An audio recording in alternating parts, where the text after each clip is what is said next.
Northern Touch, I've seen around for a long time. My first Barrie, Ontario National Dodgeball Festival in 2017 that I attended as an actual player. I do remember going up against Northern Touch there as well.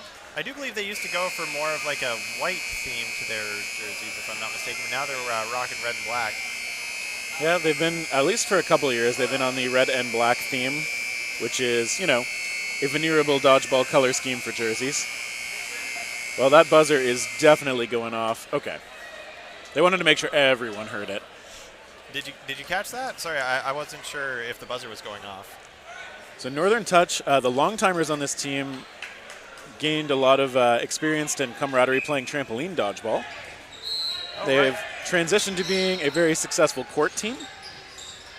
They also picked up from the individual invitees this year, former national team mainstay, possibly a national team member again this year, Maddie Garcia Silvera, and Malik Yassain, who was playing for the Mavericks out of Ontario.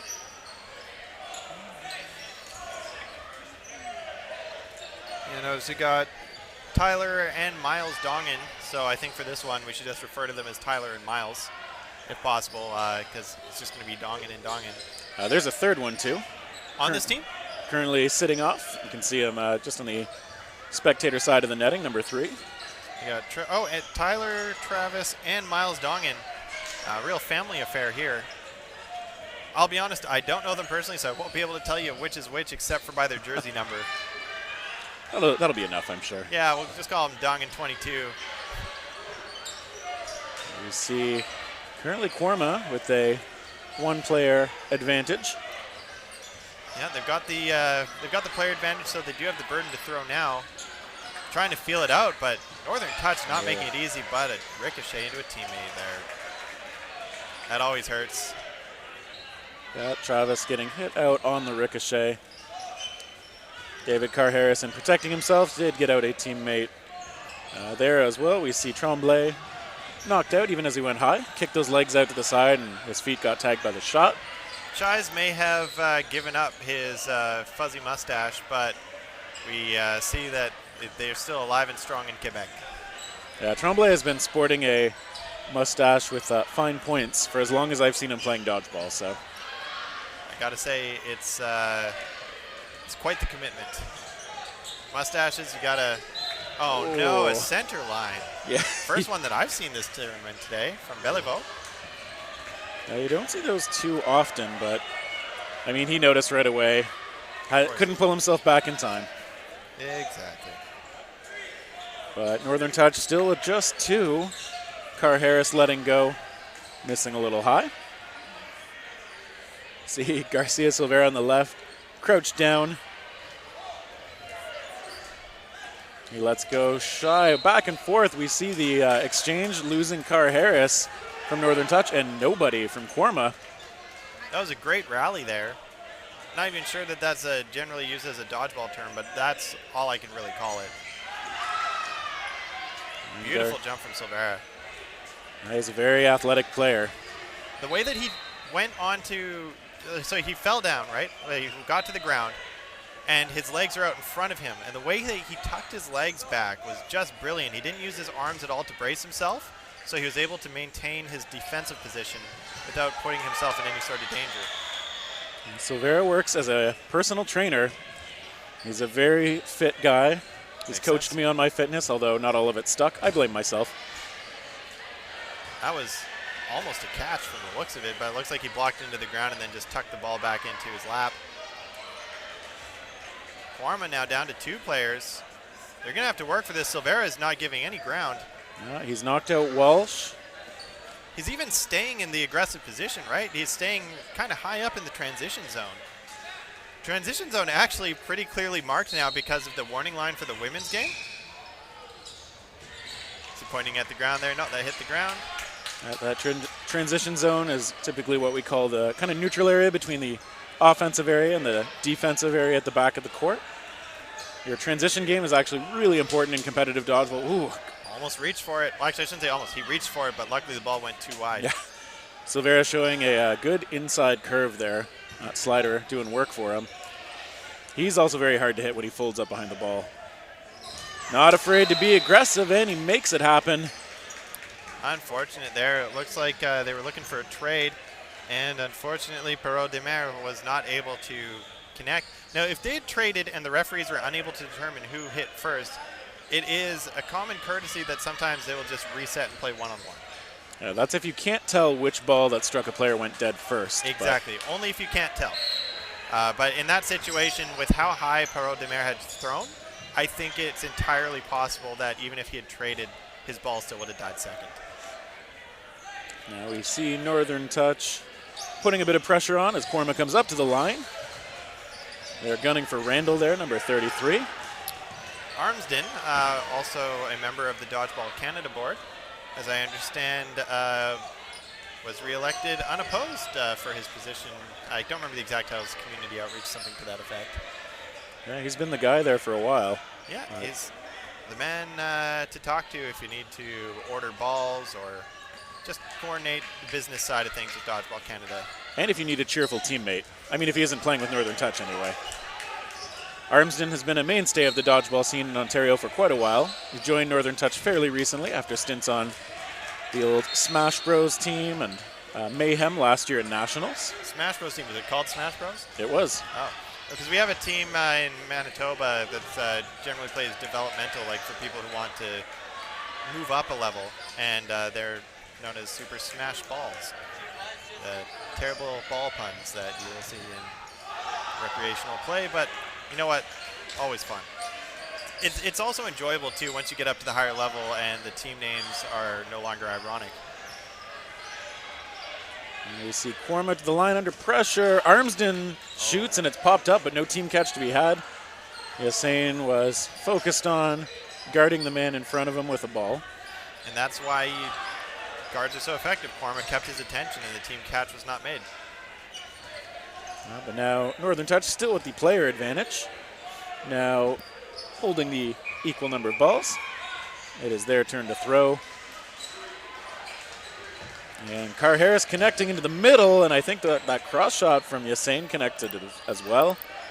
Yeah, it's just going to leave us with one single player left on Quarma against 5 of Northern Touch. That's Canuel Gagnon, who has been playing for quite a while, co-captain of this team. Tall task in front of him, facing down 5. Absolutely. Randall. 5 players, any one of which would be difficult in one-on-one. We saw Randall up there with the lone ball from Northern Touch, baiting in the throw. Carr Harris draws in a ball low. Yassine missing, or I should say blocked cleanly by Canuel Gagnon. It's a good job tucking his feet under the ball. Missing that sidearm. You can see how far up Northern Touch is playing too.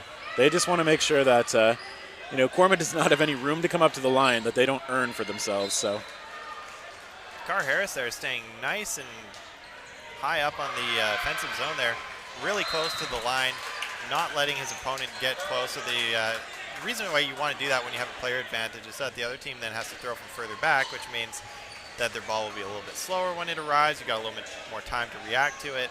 The only thing, though, is that if they decide to throw at the aggressive player, you have to be pretty convinced that you can block or get out of the way of that shot. Otherwise, you're just giving them a freebie. Northern Touch, the 4th place team in the Ontario Provincials. So definitely a strong, strong team. 20 teams on the men's side in Ontario. Incredible. The biggest Winnipeg ever had was 13 teams, and that was when we hosted Nationals last year. Makes sense, though. No travel costs, might as well. When was the last time the national tournament has been in Ontario? I think 2016. The year before Halifax. Is that Toronto? Yeah. Yeah. Okay, yes, I do recall that event. And now we see Quarma. I'd actually like to see it back in Toronto. It would just be easy, cheap flights for everybody. Yeah, it's reasonably central, but I also think it makes sense to spread it around Canada a bit. We've seen Halifax, Winnipeg, and now Charlottetown hosting. Yeah, I think people are gunning for an Alberta and or a BC host in the next couple years. Might make sense. See it out a little farther west than it's ever been. Nice jump. Some good hang time there. Absolutely. I believe that was Jolineau. And now Quarma up to the line. And you see Silvera going super low. He's committing to the floor on those dodges. Committing to the floor, it sounds like he's getting down on one knee and giving it a ring. I mean, his partner is here playing on kick-ass, but I don't think that's going to happen right in the middle of a match if it does happen. Oh, no, I meant committing to the floor, like giving the floor a ring. Oh. Well, not today. I plan to spend the rest of my life with you, Flory. It's an interesting way to dodge, too, because it just shows that sometimes you're not actually reacting to the ball coming in. You're just picking a place to go, making yourself small. Ooh, Tremblay, very aggressive there. You have to do it correctly, though, and the only reason why I comment on that is because I dislocated a rib in January going for a floor dodge. So just Raju there with a good hit just before sudden death. That's when you want to get aggressive, too. If you know that the countdown to sudden death is coming, you can just start releasing the balls. Yeah, those balls get split up once the whistle blows anyway, so if you have a good shot, you might as well take it. But now no blocking. Raju knocked out. Armsden with some wicked English on that throw. Silvera with the catch. Yep.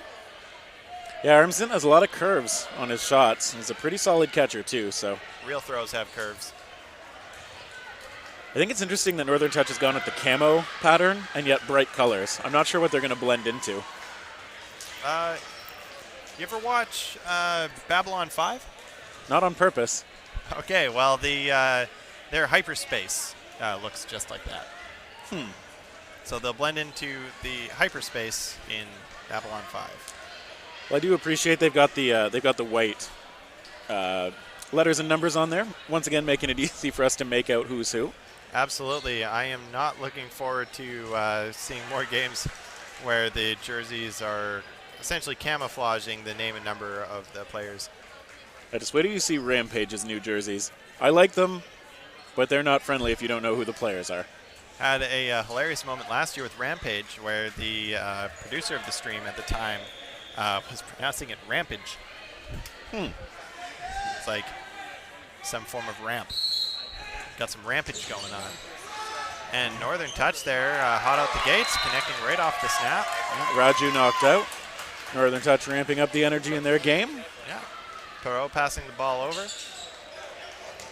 Oh, it's a good shot onto Canuel Gagnon. Yeah, Canuel Gagnon, too, was playing that almost money ball style, like as if they only had one ball, even though their wingers were still loaded. Yeah, it makes sense if you've got a player who's confident to be up there with the ball, trying to draw in a bad throw from the other team, maybe claw back some ball possession for yourself. Whoever the best blocker on the team is generally the person who you want to be doing that. And that's why it's never me doing that. That is a skill that I would love to work on. Blocking is an art. It is not as simple as it might appear. Yeah, Sane with that very quick release. Yep, calling out a target, holding up probably a number of fingers behind the balls there. You can see the cross-court attack there, eliminating Perot de Mer. And Silvera checking to see if that was a catch. I don't think they're calling it that way. Instead, we see Ismail Gelunot facing down 5 members of Northern Touch. Nice little shot. Trying to go for Silvera, but no luck. And he goes high, but gets tagged there. It's such a commitment to jump because if the other team reads you correctly, you have to make sure that then you can either block or catch the balls that are coming at you because you don't have the ability to then change where you're going. But it's such a great way to do it too because typically the predominant, is the word I'm looking for here, the prevailing wisdom is to aim low so that they can't catch you, right? So obviously if the other team's aiming low, you want to go high. I see Raju hit out there. And yeah, I think usually the best way to learn to play defense is to learn to go low and block well. But if you've got that down, jumping can be something to add in as a mix-up. A nice cross-court shot there. It also makes dodgeball a much better workout. That's Travis Dongan with the cross-court shot, and now we see Tremblay there selling those fakes. Yep. On the street corner. Fake throw. Ah! Now we see Yassine was moving up there with no ball, just willing to try and bait something. Quarma is not playing bad. They're just not connecting because Northern Touch is, their dodging is just off the charts today. And Northern Touch has been both accurate with their straight-on shots, and they've hit some really good cross courts as well. Got to say, though, Quarma playing essentially in the air. Lots of jumping from them. Very athletic just in the way that they're playing this game. Travis Dongan knocked out there, but still 5 strong on the side of Northern Touch.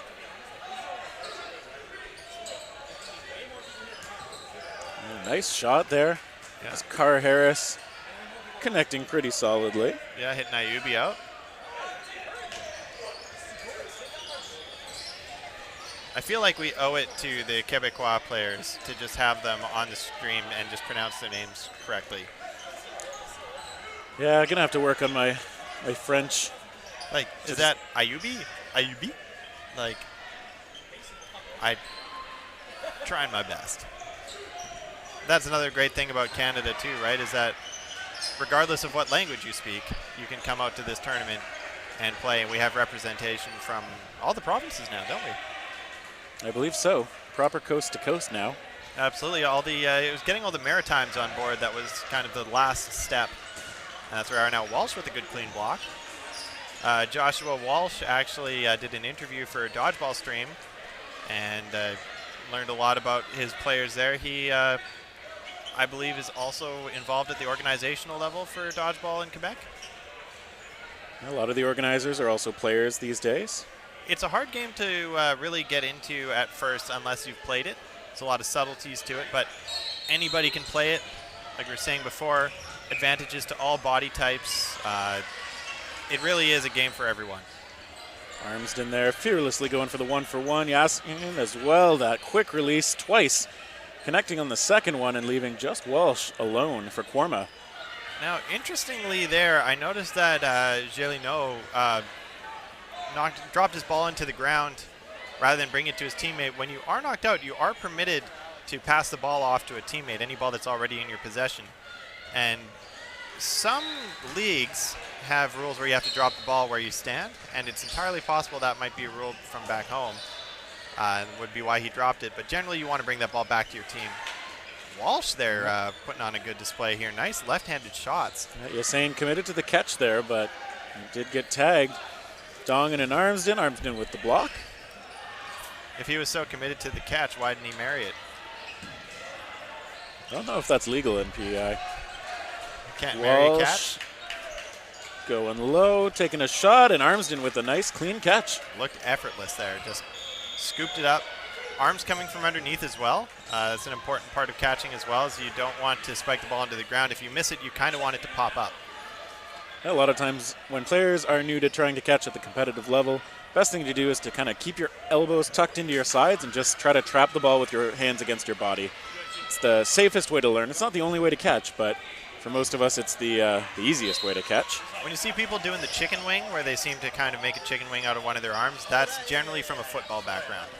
I believe that's how footballers are taught to catch the ball. They kind of cradle it in between their arms, and they'll pop the chicken wing out a little bit. Gives them a little more catching zone, but it also keeps them nice and tight to the body. Yeah, if you've got that slot receiver background, go for it, but it's risky otherwise. Yeah, and that's like a missed block there. Now we see Tyler Dongan making his way off. Thanks. I didn't know which of the Dongans it was, so I just wanted to let that one go. They got 3 days to figure it out. I'm almost wondering if it would be advantageous for them to put like a first initial before Dongan on their jersey, but they've got the number, and that sets them apart. We see a couple of shots connecting. Tremblay knocked out as well. You see Payne holding down the pressure from the left side for Quarma. Yeah. Perot getting reloaded there. We see, nice clean hit. Randall rolling his way off. I think the way that throw move must have surprised him. Yeah, a little bit of an action roll. Now, I can't tell from here, but he does look like he'd be one of the younger players on the team. I'm not sure. I know he's newer to playing with Northern Touch, but he's been with them for, I'm going to say, almost a year now, if I remember that correctly. It's a nice little slide from Joel Jodoin. Are there any minors in the tournament here today? I know we had some 17-year-olds last year. One for Riptide, I believe, and the other one was playing on one of the women's teams for Ontario. I'm not sure. I think 16 is the minimum age to compete here. It is a minimum age, but that doesn't necessarily mean that there will be any 16-year-olds here. Actually, this game does seem to be very popular amongst the late 20s to early 30s crowd. It's Joel Jadouin going down in the little lean back pancake dodge. Dongan with the block. Garcia Silveira clearing that ball with a good vertical. That was a huge jump. These box jumps in the gym paying off. Wow. Good evasion from Perot. Canuel Gagnon staying alive as well. A lot of back and forth right now. Yeah, Northern Touch, though, with his ball advantage from the looks of it. Yep. But a nice trade there from Perot, but when you're down players, you don't want to trade. Yeah, you do have to play aggressively, though, so he did hit out Miles Dongan. I think he needed to go for something. Canuel Gagnon avoiding those two throws, trying to push him back, but he does get tagged out. And Northern Touch, they just got ahead by players and just traded down till they won. I wonder how Northern the Touch is when they're based out of Toronto and this is a Canada tournament. Yeah, Toronto's pretty far south.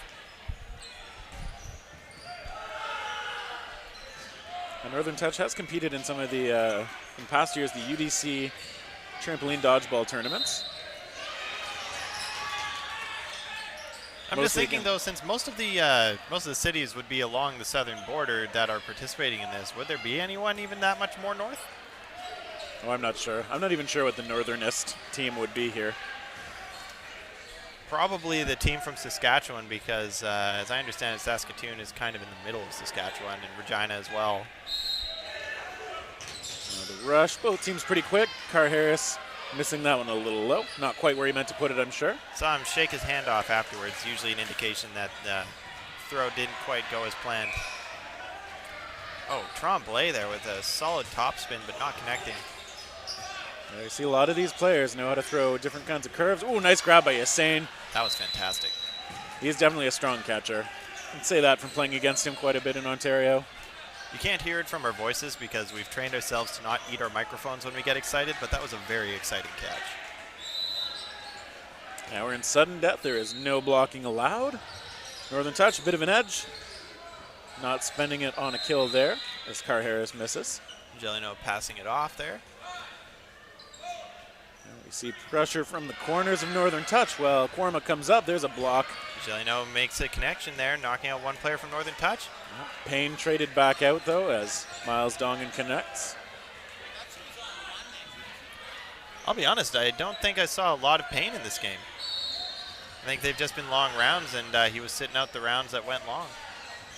Yeah, and with no Payne has been no gain for Quarma on the scoreboard either. Armsden looking to bait in a throw that he can catch. He baited in a lot of throws, nothing on the target. Back and forth, Carr Harris missing, Miles Dongan missing. There is a rich, okay, now Armsden's got his catch. You can see the little head shake from Gelino as he knows he put it in a place that was easy to catch. And yeah, now the last of Quarma falls. And with that, Northern Touch takes it 7-0. A very consistent performance from them. They were fairly high energy at a lot of points, and they made it work with good, accurate throws and good, committed dodging. Absolutely. They really made Quarma work for any kill that they got. And Quarma also, too, had to expend a lot of energy just dodging their throws, and that's got to wear you down after a time.